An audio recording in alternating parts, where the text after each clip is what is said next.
বড় বড় রেস্টুরেন্টে কিভাবে আমাদের বোকা বানায় দেখুন। শুধুমাত্র গরম তেলের মধ্যে বিস্কুট দিয়ে তারা এত দামি জিনিস তৈরি করে যে এই ভিডিওটি না দেখলে বুঝতে পারবেন না। এটা দেখলে বুঝতে পারবেন বিস্কুট ভেজে হাজার হাজার টাকার জিনিস তৈরি করা সম্ভব। কিভাবে দেখুন। একটি কড়াইয়ের মধ্যে হালকা কিছুটা সয়াবিন তেল নিন। এবার এর মধ্যে একটি এনার্জি প্লাস বিস্কুট দিতে হবে। আমরা এক এক করে সবগুলো বিস্কুট দিয়ে দিব, আর এগুলো অবশ্যই উল্টে পাল্টে ভেজে নিতে হবে। এখানে কিন্তু খুব বেশি ভাজা যাবে না, হালকা ভাজা দিতে হবে। আর অবশ্যই এই জায়গায় চুলার হিট একেবারে লো করে দিবেন। আমাদের সবগুলো বিস্কুট ভাজা হয়ে গেছে, এই দেখুন।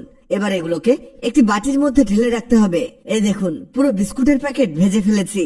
এবার এরকম একটি পিসনি নিন। এবার এই ভেজে নেওয়া বিস্কিট গুলোকে গুঁড়ো করতে হবে। কি অবাক হচ্ছেন? অবাক হওয়ার মতোই কাজ হচ্ছে, কিন্তু এভাবে এত দামি এবং মজার খাবার তৈরি করা সম্ভব এর আগে হয়তো কখনো দেখেননি। এগুলো একেবারে ভালো করে গুঁড়ো করে নিতে হবে। এখানে আপনি যত বেশি গুঁড়ো করতে পারেন ততই ভালো। আপনি চাইলে ব্লেন্ডারেও ব্লেন্ড করে নিতে পারেন। এই দেখুন, আমাদের এগুলো গুঁড়ো গুঁড়ো হয়ে গেছে। এবার লাগবে কিছু বাদাম। এই বাদামগুলোকে ছোট ছোট পিস করে কেটে নিতে হবে। আমরা এখানে কাঁচা বাদাম নিয়েছি। কাঁচা বাদাম দিয়ে এর টেস্ট বৃদ্ধি পাবে। এই যে আমাদের বাদামগুলো কাটা হয়ে গেছে। এবার একটি কড়াইয়ের মধ্যে দিয়ে দিন 1 টেবিল চামচ পরিমাণ চিনি। এই চিনির মধ্যে হাফ কাপের মতো পানি দিতে হবে, আর এটাকে মিশিয়ে নিতে হবে ভালো করে। এটা ততক্ষণ পর্যন্ত মিশাতে হবে যতক্ষণ না চিনি গলে যায়। আর যখনই চিনি গলে যাবে ঠিক তখন এর মধ্যে দিতে হবে পাউডার দুধ। এখানে আপনি যে কোনো ব্র্যান্ডের পাউডার দুধ ব্যবহার করতে পারেন। আর পাউডার দুধ দিবেন 1 টেবিল চামচ পরিমাণ। এবার এই দুধ মিশিয়ে নিতে হবে ভালো করে।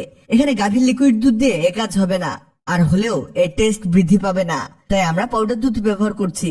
এই পর্যায়ে এর মধ্যে সেই বিস্কুটের গুঁড়োগুলোকে দিয়ে দিবেন।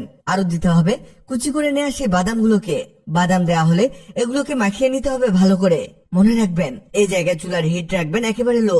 এই রেসিপিতে তাড়াহুড়া করে কোনো কাজ করা যাবে না। এখানে এটা ততক্ষণ পর্যন্ত রান্না করতে হবে যতক্ষণ না এটা লিকুইডটি টেনে নেয়। এটা একেবারে শুকনো শুকনো করতে হবে। এটা রান্না হতে হতে আপনাদের জানিয়ে দেই, আগের ভিডিওতে কমেন্ট করেছেন সিলেট থেকে শেখ রেহেনা, কাতার থেকে আজিজ আহমেদ, বর্ধমান থেকে ফেরদৌসী বেগম, আবুধাবি থেকে শামসু, রংপুর থেকে মাহমুদুন্নবী টিটো।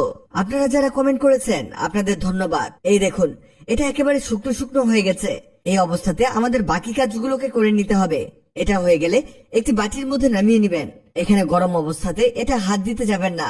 আপনি চাইলে এখানে ড্রাই ফ্রুটসও অ্যাড করতে পারেন, তবে সেগুলোকে বাদামের মতো কেটে কেটে প্রথমে বাদামের সাথে অ্যাড করে নিবেন। এগুলো কিছুটা ঠান্ডা হলে অল্প করে হাতে নিবেন আর লাড্ডু শেপ দিয়ে দিবেন। এখানে আপনি হাতের মধ্যে হালকা কিছুটা তেল মেখে নিতে পারেন। এতে এগুলো ভালো করে শেপ দেওয়া হয়ে যাবে আর হাতেও আঠা লাগবে না।